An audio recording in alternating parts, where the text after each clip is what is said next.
ফরিদপুরে সাদা পোশাকের ৩ ব্যক্তি কোতোয়ালি থানার পেছনের একটি ভবনে অপহরণ করে আটকে রাখে প্রতিবন্ধী রবিউলকে। স্বজনদের ফোন দিয়ে চাওয়া হয় মুক্তিপণ। খালাতো ভাই সোহাগ মোল্লা এসে ১ লাখ টাকা দিলে সে রাতেই ছেড়ে দেয়া হয় রবিউলকে। ভুক্তভোগীর দাবি, ৫ এপ্রিল সন্ধ্যায় পুলিশ পরিচয়ে তার ঘরে ঢোকে ৩ ব্যক্তি।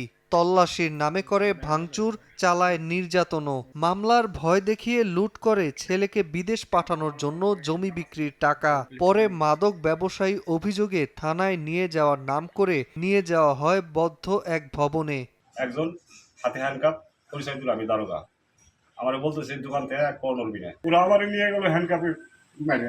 পরে আমার ভাই গেছে, খালাতো ভাই সোহাগ, ও যে দারোগার সাথে কথাবার্তা বলছে, বলার পরে কি ঝামেলায় ওরে ফেলাইছে বা কি ঝামেলার কথা বলছে, পরে ১ লক্ষ টাকা নিয়েছে আমার সেই ভাই কাছ থেকে। আমার সে পরিচয় দিচ্ছে, ভাই তাকে নিয়ে আরে বাড়ি ফান নিয়ে গেল, বাড়ি নিয়ে ব্যাগ ভর্তি টাকা নিয়ে বাইরে নিয়ে ডাইরেক্ট চলে গেল।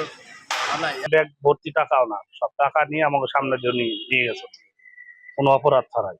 এটা সুস্থ বিচার চায়। এ ঘটনায় কোতোয়ালি থানায় মামলা করেছেন রবিউল। জড়িতদের দ্রুত আইনের আওতায় আনার আশ্বাস দিয়েছে পুলিশ। সিসি ফুটেজ পর্যালোচনা করতেছি। সিসি ফুটেজে যে অনেকেরই অস্পষ্ট, মাথা নিচু করিয়া ভিতরে ঢুকছে, আর অনেকেরই একটু মুখমণ্ডল দেখা যাচ্ছে। আমরা এটি নিয়ে আমরা গভীরভাবে কাজ করতেছি।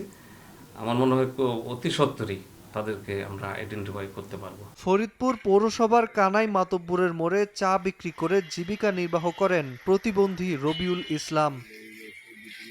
সময় সংবাদ, ফরিদপুর।